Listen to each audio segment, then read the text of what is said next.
मास energy equivalency. अच्छा अच्छा, ये इसमें कुछ हो गया था। No sir.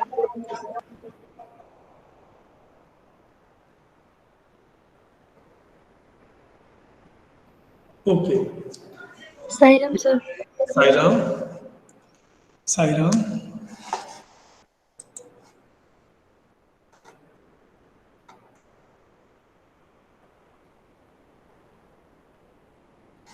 चलिए, तो आज का हम क्लास को शुरू करते हैं और मास एनर्जी इक्विवेलेंसी की बात करेंगे और देखते हैं कैसे क्या हुआ इसका। तो लिखिएगा इसमें, according to mass energy equivalency relation, according to mass energy equivalency relation,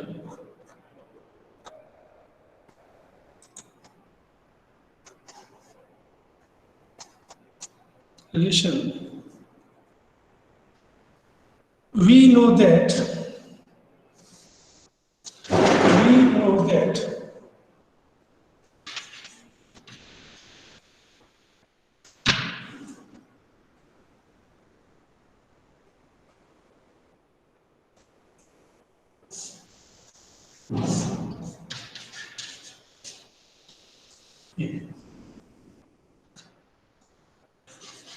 m is equal to m naught over under root 1 minus v square upon c square।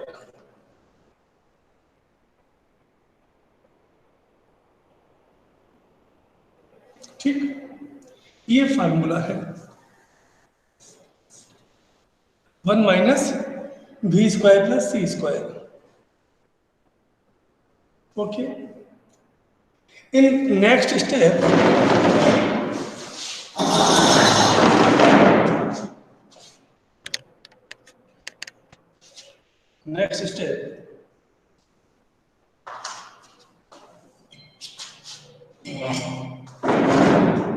हम इसे ऐसे लिखेंगे, m is equal to m not 1 minus v square minus 1/2।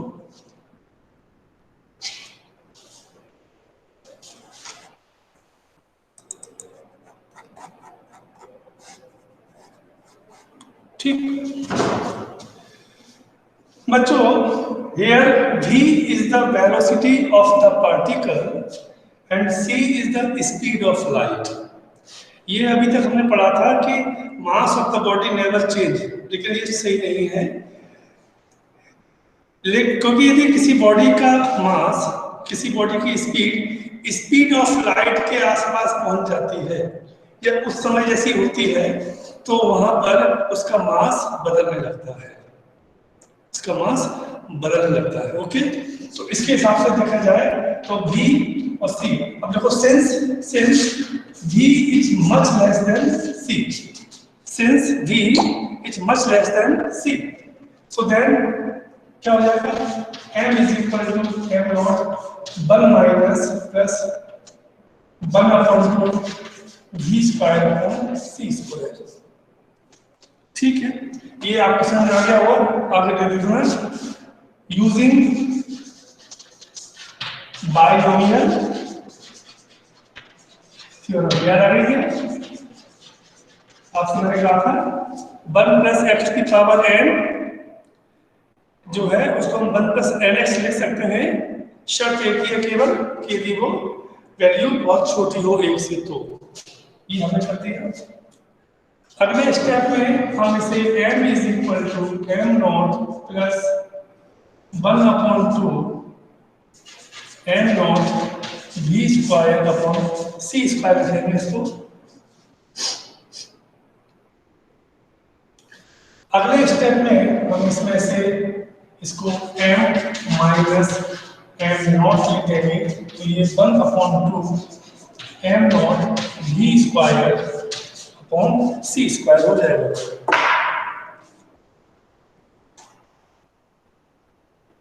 Okay, अगले step में इसको यहाँ ले आओ, तो m minus m not c square is equal to 1/2 m not v square, m not v square. ये क्या निकालना है आप सभी को पता है, इसको हम बोलते हैं काइनेटिक एनर्जी। लिखो where 1/2 m not v square is the kinetic energy of the body. Kinetic energy of the body.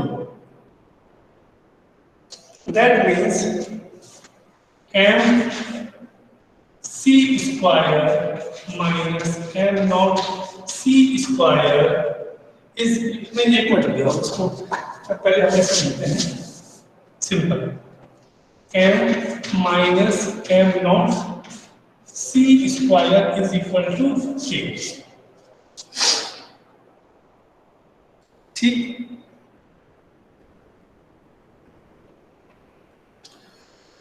के और लास्ट स्टेप बच्चों, m नॉट रेस्ट मास है बॉडी का, m जो है वो मास है, प्रेजेंट में मास है वो मास है, यानी कि मूविंग बॉडी का मास है। तो ये क्या कहलाएगा, चेंज इन मास। तो k इज इक्वल टू हो जाएगा delta m c square, where delta m is equal to m minus m not. यहाँ एक बात ध्यान देना बच्चों कि ये काइनेटिक एनर्जी है, ये काइनेटिक एनर्जी है। इसका मतलब क्या होगा, ये क्या होगा, ये सब पॉजिटिव होगा।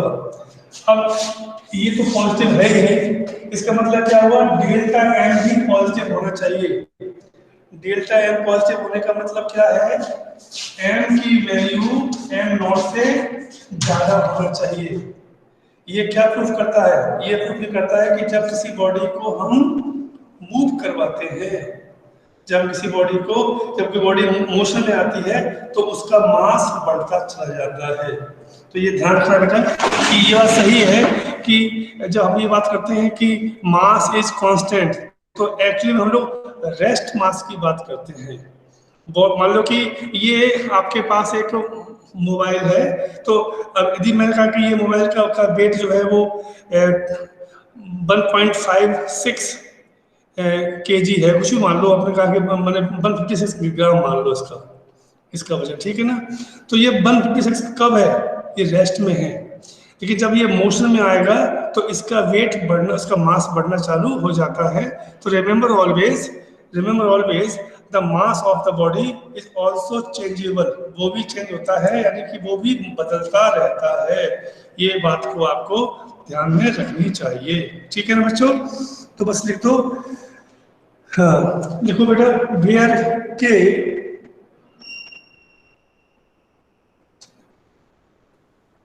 नहीं ऐसा देखो,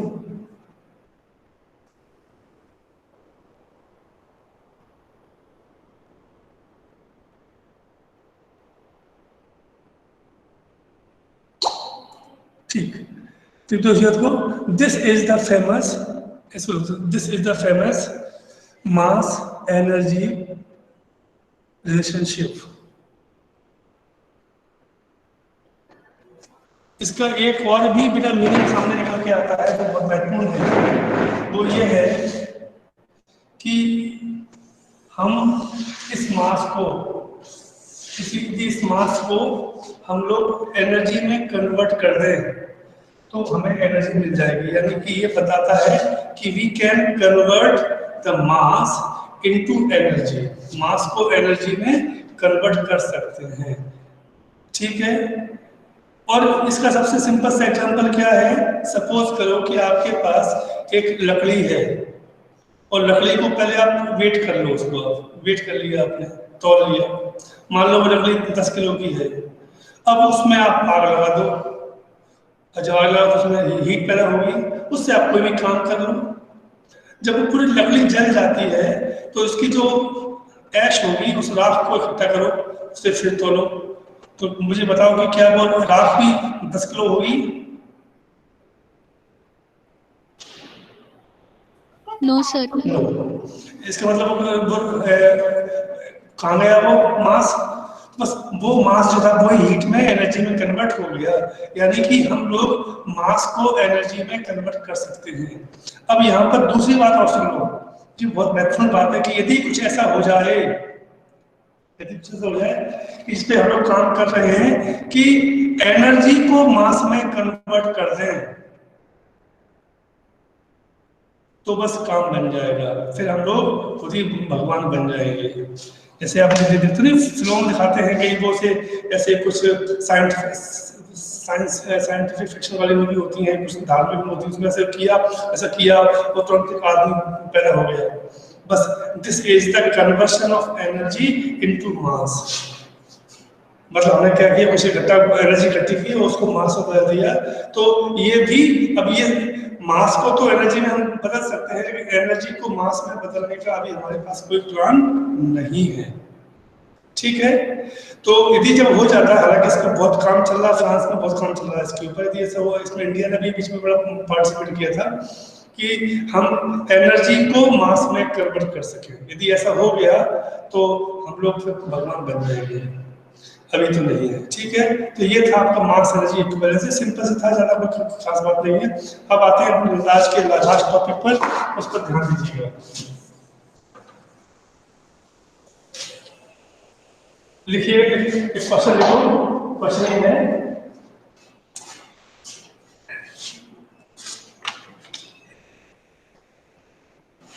लिखिएगा कि law of conservation of mechanical energy, law of conservation of mechanical energy in case of freely falling body, in case of freely falling body, freely falling body। ठीक, यहाँ पे क्या हो बच्चों, ये देखो ध्यान से कि मान लो ये बॉटम है, सरफेस है, और यहाँ पर एक बॉडी हम यहाँ से छोड़ते हैं इस जगह से। ठीक है, और ये मान लो जो हाइट है वो हाइट कितनी है, h। अब वो यहां से लेके यहां तक आएगी। ठीक है, यहां से यहां तक उसको आना है। तो हमें ये प्रूफ करना है इसमें बच्चों, इसमें हमको ये प्रूफ करना है इस पूरे के पूरे केस में कि हर जगह पर इसकी एनर्जी सेम है। मान लो ये पॉइंट ए है, बीच में कहीं भी मान लो कि ये पॉइंट ये बी मान लो, और ये पॉइंट आपने यहाँ पर आपने सी मान लो। अब हम लोग क्या करने वाले हैं, ए बी और सी तीनों जगह पर निकालेंगे एनर्जी। बी कोई फिक्स नहीं है कि बीच में नहीं, कहीं भी हो सकता है एट एनी पॉइंट। हमने कह दिया मान लो ये यहाँ से यहाँ तक एक्स डिस्टेंस पर है। यदि ये एक्स हो जाएगा तो आपको बताने की जरूरत नहीं है, इसे आप लोग क्या बनोगे, x माइनस एक्स, क्योंकि टोटल डिस्टेंस कितना हो गया है। तो हम ए बी और सी तीन जगह पर इसकी एनर्जी निकालेंगे। ये प्रूफ करेंगे कि total energy at point A, total energy at point B and total energy at point C is same. तो उससे क्या प्रूव हो जाएगा कि जब कोई बॉडी फ्रीली फॉल करती है तो उसकी हर जगह पर उसकी एनर्जी फिक्स रहती है। Please make this diagram.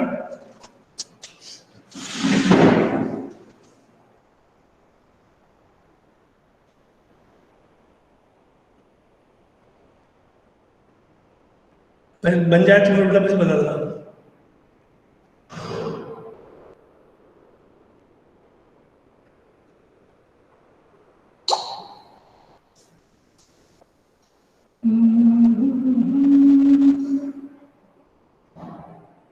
बन गया बच्चों? Yes sir. ओके, तो लिखिएगा, let us consider a body of mass small n, a body of mass small n placed at a point A, placed at a point A as shown in figure।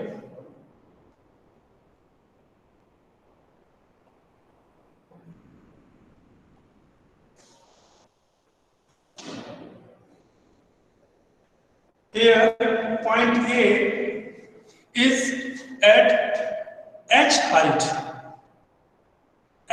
small h height. Okay.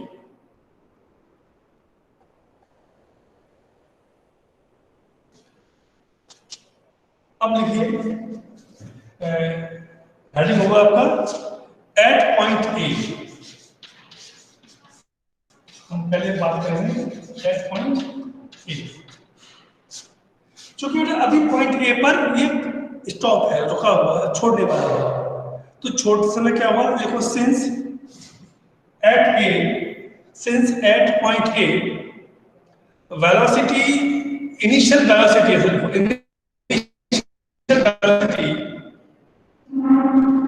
initial velocity of the particle is 0. Initial velocity of the particle is 0. Right? Okay. 0. Therefore, kinetic energy at point A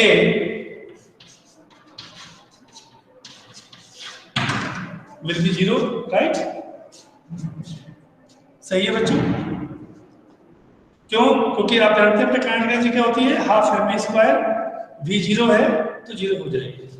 and potential energy हम लोग पढ़ चुके हैं पहले, वो कितनी होगी, mgh, mass into gravity into height. हम फॉर्मूला पढ़ चुके हैं, हाइट कितनी है इसकी, h। तो पॉइंट ए पर जो काइनेटिक एनर्जी है वो कितनी है, 0 है, और पोटेंशियल एनर्जी कितनी है, दोनों को जोड़ देंगे तो क्या जाएगा अपने को, टोटल एनर्जी आ जाएगी। लिखिए the total energy at point A is EA is equal to 0 plus mgh is equal to mgh, equation number 1। EA is equal to कितना आ गया, mgh कितना आ गया, 0, वो mgh आ गया, टोटल एनर्जी आ गई। ठीक, अब आगे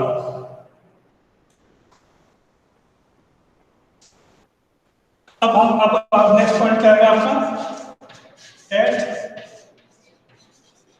point B. At point B क्या हुआ था, at point B, at point B तो बी पर अब यहां से यहां तक आएगा तो जाहिर है कि इसकी कुछ ना कुछ स्पीड हो चुकी होगी, है ना, छोड़ेंगे तो लिखिएगा at point B body acquired speed v1, body acquired speed v1। ठीक, therefore kinetic energy at point B is equal to क्या हो जाएगी, 1/2 m v1 square, half m v1 square, यही होगी ना स्पीड, चूंकि स्पीड v1 है। अब आपको v1 की निकालनी वैल्यू, देखिए according to third equation of motion,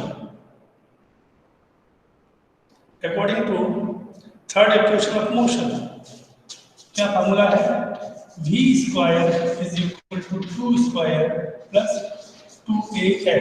ध्यान देना, अरे v कितना है अपने स्पेस में, v1, u कितना है 0, ओके, प्लस 2 है, a कितना है g, a का कितना है g, x से कितना है g होता है, और s कितना है डिस्टेंस यहां से यहां तक, यानी कि ये x आ, ओके। तो कितना मिलेगा आपको, v1 square is equal to 2gx, v1 square is equal to 2gx।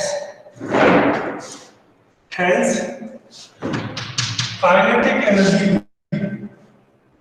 Hence kinetic energy कितनी है बेटा 1/2 m v1 कितना बेटा ये दिया हुआ है 2gx तो यहाँ पर 2gx 2 से 2 कैंसिल तो कितना आ गया mgx ठीक है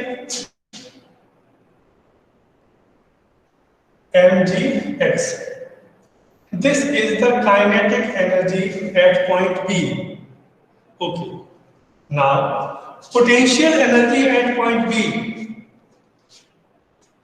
potential energy at point B दिशा बेटा कितनी होगी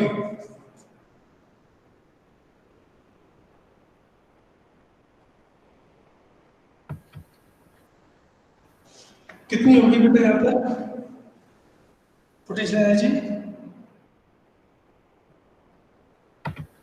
mgh minus x very good बिल्कुल सही जवाब क्यों क्योंकि नियम क्या है mass into gravity into height height कितनी है वाली h minus x तो ये क्या लगेगा देखो mg और h minus x ओके बस न अब ये आ गई बेटा आपकी काइनेटिक एनर्जी ये आ गई आपकी पोटेंशियल एनर्जी तो लिख दीजिएगा now total energy at point B EB is equal to E for energy B for B point क्या हो जाएगा अपने को वहां बोल दो mgx plus mgh minus x solve करोगे तो mg दोनों से कॉमन हो जाएगा अंदर x plus h minus x कर गया So EB is equal to कितना आ गया आपको mgh equation number 2 mgh is equal to कितना आ गया वो EB आ गया mgh आप देख सकते हैं बेटा इक्वेशन फर्स्ट में EAB mgh आया था और EB भी कितना आ गया mgh आ गया यानी कि जितनी एनर्जी यहाँ थी उतनी एनर्जी यहाँ पर भी है बस आपने को लास्ट और निकालना है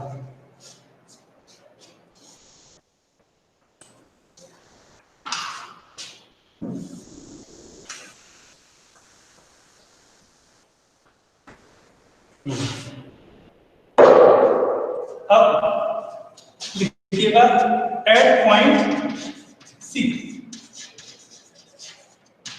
एट पॉइंट सी प्यारे बच्चों अब एट पॉइंट सी में क्या हो जाएगा अब ये यहां से यहां तक तो इसकी स्पीड v1 थी अब कुछ और बढ़ जाएगी तो हम मान लेते हैं कि यहां आते आते इसकी स्पीड ध्यान रखना बेटा टकराने के ठीक पहले की बात कर रहे हैं हम लोग टकराने की ठीक पहले की बात कर रहे हैं तो देखिए suppose the speed of the particle body the speed of the body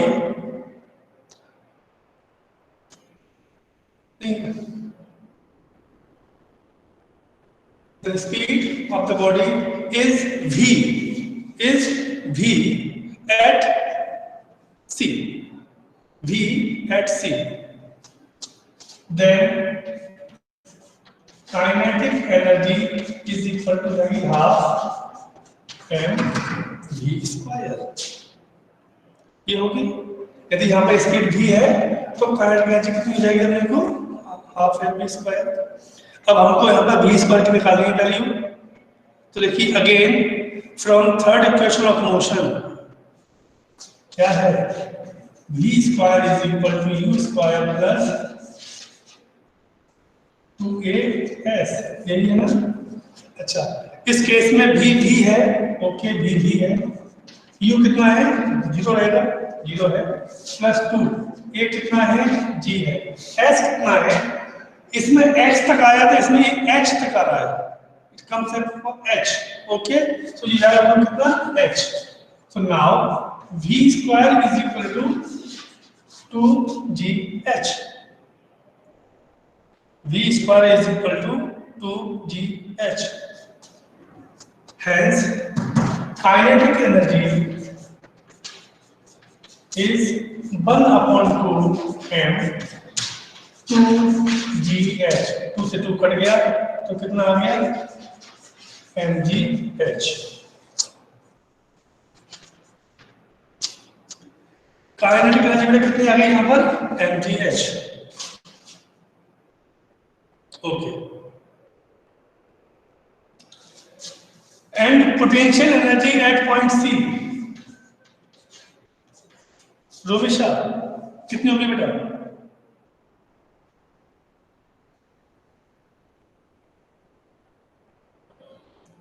Romisha बेटा कितनी होगी?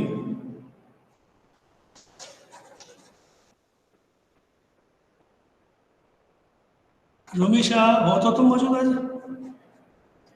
नेहा? अच्छा ठीक है, हाँ बोलो बेटा। रोमिशा बताओ कितनी होगी? Sir mgx। सोच के बताओ बेटा।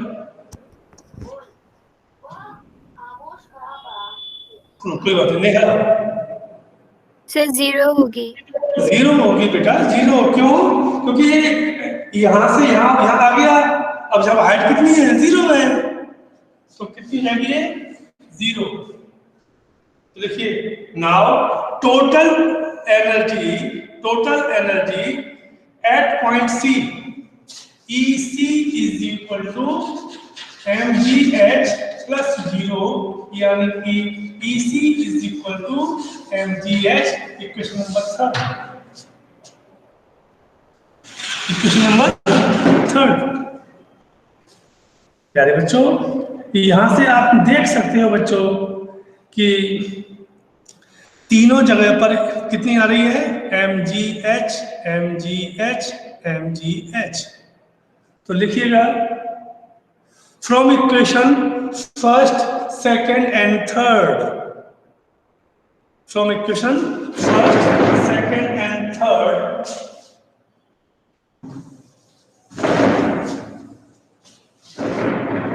क्या हो रहा है लिख दीजिएगा।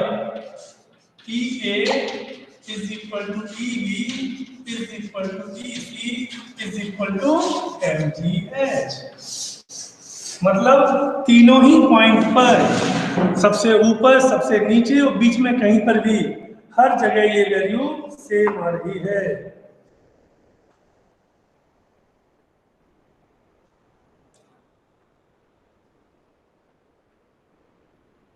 Because, अब देखिए, because the total energy of the body, because the total energy of the body at the points A, B and C is the same,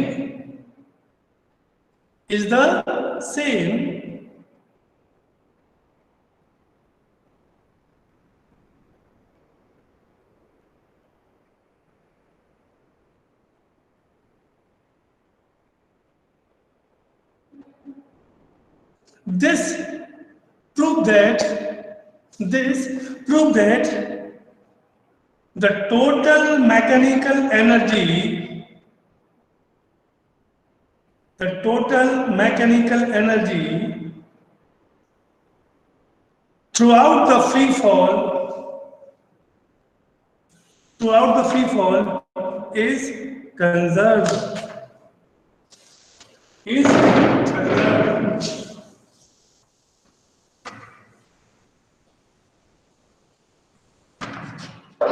अब मैंने जो अभी लिखवाया है उसको मैं ब्रीफ करता हूँ। ब्रीफ ये है कि A, B और C ये 3 पॉइंट हैं। तो A पॉइंट ये है काइनेटिक एनर्जी और ये है पोटेंशियल एनर्जी।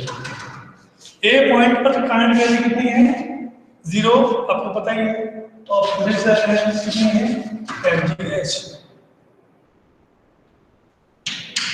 B पर जो काइनेटिक एनर्जी है वो कितनी आई थी mgx, और ये कितनी आई थी mgh माइनस x, राइट। और पॉइंट C पर देखिएगा ये थी mgh और ये कितनी थी 0। प्यारे बच्चों, आप देख सकते हो ए पर काइनेटिक एनर्जी 0 थी और पोटेंशियल एनर्जी mgh थी। यहाँ इसका उल्टा हो गया। इसका मतलब ये हुआ कि पोटेंशियल एनर्जी काइनेटिक एनर्जी में और इसमें आपस में चेंज हो रहा है। लेकिन यहाँ भी सम mgh आ रहा है, यहाँ भी सम mgh आ रहा है, यहाँ भी सम mgh आ रहा है। यदि इस आधार पर यदि हम एक ग्राफ प्लॉट करें, ये ग्राफ लिया आपने, ये 0 है, ये है हाइट, तो आपने क्या हाइट h जा रही है, ठीक है। तो आप ये देखिएगा हाइट बढ़ने पर क्या बढ़ रहा है, यहाँ पे हाइट 0 है, हाइट 0 कहाँ है, हाइट 0 चलिए, हाइट 0 है सी पर, क्योंकि सी कहाँ पर है, सबसे नीचे था ना, यहाँ पर। तो यहाँ पर हाइट 0 है और साथ में क्या 0 है, पोटेंशियल एनर्जी भी 0 है। और जैसे जैसे आप बढ़ाओगे तो ये ऐसे बढ़ेगा और मैक्सिमम कहाँ तक पहुंच जाएगा, ये पहुंचेगा ये, ओके। 0 पर जब ये x0 है तब दूसरा mgh है, तो ये ऐसा आ जाएगा।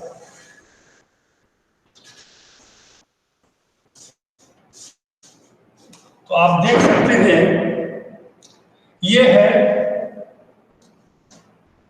एक, इसमें से काइनेटिक एनर्जी है, ये है काइनेटिक एनर्जी, ये क्या है बच्चों, पोटेंशियल एनर्जी। ये हाइट बढ़ने पर देखो पोटेंशियल एनर्जी बढ़ रही है, काइनेटिक एनर्जी कम हो रही है। लेकिन यदि हम बात करते हैं टोटल की, तो ये जो है ये कांस्टेंट है, ये कितना है, ये E is equal to mgh fix है। तो आप यहाँ पर इस ग्राफ को देख करके भी ये बोल सकते हो कि क्या बोल सकते हो बेटे, यहाँ पर आप ये बोलोगे the conversion of energy is there, that is kinetic energy. यदि आप ऊपर से छोड़ेंगे नीचे की तरफ तो क्या हो जाएगा, पोटेंशियल एनर्जी काइनेटिक एनर्जी में बदलेगी। और यदि आप नीचे से फेंकेंगे ऊपर की तरफ, आप इसको ऊपर की तरफ फेंकेंगे तो क्या हो जाएगा, काइनेटिक एनर्जी पोटेंशियल एनर्जी में कन्वर्ट होना चालू हो जाएगी। ये 2 तरीके हैं इसको सॉल्व करने के, ठीक है ना। तो ये था आपका एक ये टॉपिक था ये, कि इसमें आपने ये देखा कि कैसे एनर्जी एक दूसरे में कन्वर्ट होती रहती है, इसके कन्वर्शन होता रहता है, राइट।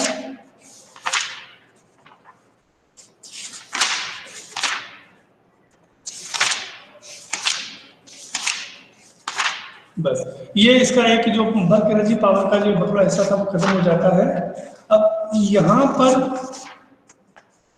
हमको चूंकि थोड़ा भी समय है हमारे पास, 3-4 मिनट है हमारे पास, तो हम लोग नई चीज शुरू कर सकते हैं। और आपका हेडिंग होगा, डालिएगा कॉलिजन।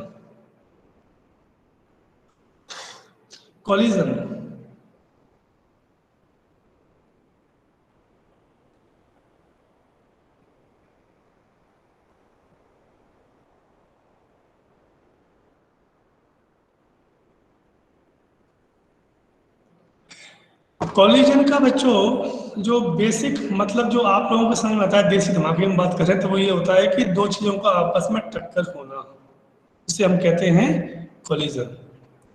लेकिन फिजिक्स में जो कॉलिजन होता है वो ये भी होता है, मगर it's not compulsory, it is not necessary कि in collision there is some physical contact is also there.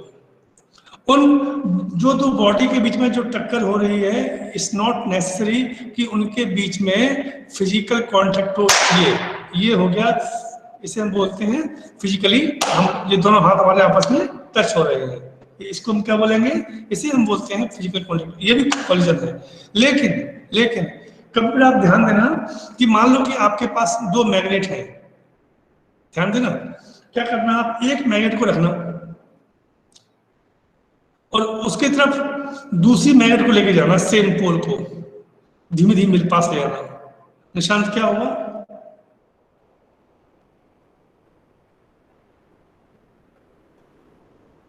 Ishant, sir चिपक जाएंगी। मैंने कहा है सेम पोल। सर रिपेल करेंगे। रिपेल करेंगे। कैसे करेंगे? आप देखना कि जैसे जैसे इसको पास ले जाओगे ना तो वो दूर भागेगा ऑटोमेटिकली, है ना।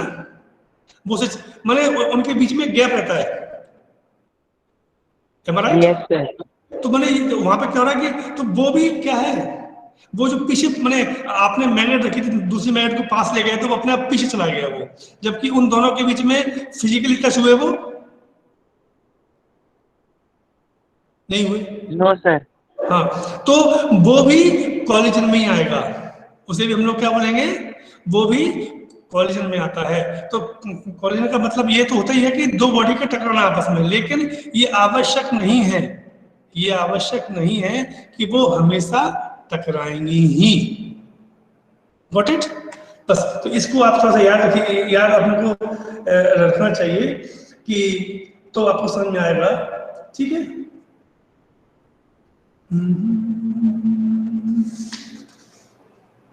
ओके, अब यहाँ पर क्या होता है बच्चों कि अपने को ये भी साथ में पढ़ना, ये तो टक्कर हो गया। अब यहाँ पर ये जो कॉलिजन होंगे ये दो तीन तरीके के होते हैं, वैसे तो वैसे दो ही मानते हैं हम लोग। एक होता है, इसको हम बोलते हैं इलास्टिक कॉलिजन, और एक को हम बोलते हैं इनइलास्टिक कॉलिजन। ध्यान देना बेटा, इलास्टिक कॉलिजन और एक को हम बोलते हैं इनइलास्टिक कॉलिजन। अब कौन सा इलास्टिक कॉलिजन हुआ और कौन सा इनइलास्टिक कॉलिजन होगा वो समझ लीजिएगा। इलास्टिक कॉलिजन का बेटा मतलब होता है कि इलास्टिक कॉलिजन जिसमें काइनेटिक एनर्जी कंजर्व रहती हो। If in any type of collision the kinetic energy of the system remains conserved, this is called elastic collision। और जिसमें काइनेटिक एनर्जी कंजर्व नहीं रहती उसे हम कहते हैं इनइलास्टिक कॉलिजन। एक्चुअली में दो चीजें होती हैं, एक होता है मोमेंटम और एक होता है काइनेटिक एनर्जी। तो ये कहते हैं हम लोग कि जिस कॉलिजन में momentum as well as kinetic energy conserve रहते हैं तो उससे कहते हैं इलास्टिक कॉलिजन, और जिसमें ऐसा नहीं होता है उसे कहते हैं इनइलास्टिक कॉलिजन। लेकिन एक बात याद रखना, बात यह है कि मोमेंटम तो दोनों में ही कंजर्व रहता है, आइदर इन इलास्टिक और इन इनइलास्टिक। लेकिन जो डिफरेंस डेवलप होता है वो किससे होता है? काइनेटिक एनर्जी से। मतलब ये हुआ कि यदि दो बॉडी की टक्कर होने वाली है, उसके पहले उनकी काइनेटिक एनर्जी कितनी थी और टक्कर के बाद कितनी थी, यदि वो सेम है, यदि वो इक्वल है, that means we can say that yes sir it is elastic collision. लेकिन यदि काइनेटिक एनर्जी में लॉस हो रहा है, कम हो रही है, तो उसे कहते हैं इनइलास्टिक कॉलिजन। और यदि 100% लॉस हो गया काइनेटिक एनर्जी का, ध्यान देना बेटा, 100% लॉस हो गया तो उसे हम बोलते हैं perfectly inelastic collision. But practically we do not have perfectly elastic collision as well as perfectly inelastic collision. ना तो हमारे पास कोई ऐसा एग्जांपल है जिसमें हम ये कह सकें कि ये परफेक्टली इलास्टिक है और ना ही हम ये कह सकते हैं कि परफेक्टली इनइलास्टिक है। हम लोग तो जो बीच में रहते हैं, हमेशा बीच में ही हमारा काम हो यहाँ पर। तो यहाँ ध्यान रखिएगा, तो जिसमें काइनेटिक एनर्जी का लॉस होता है, सिंपल सी बात, आपका कॉलिजन इनइलास्टिक, और जिसमें नहीं होता है हम कहते हैं इलास्टिक कॉलिजन। और जिसमें 100% लॉस हो गया तो क्या बोलते हैं, इसे हम बोलेंगे इलास्टिक कॉलिजन। ये सब बातें हमें कल लिखनी है, तो हम कल लिखवाएंगे। Thank you very much. Sai Ram.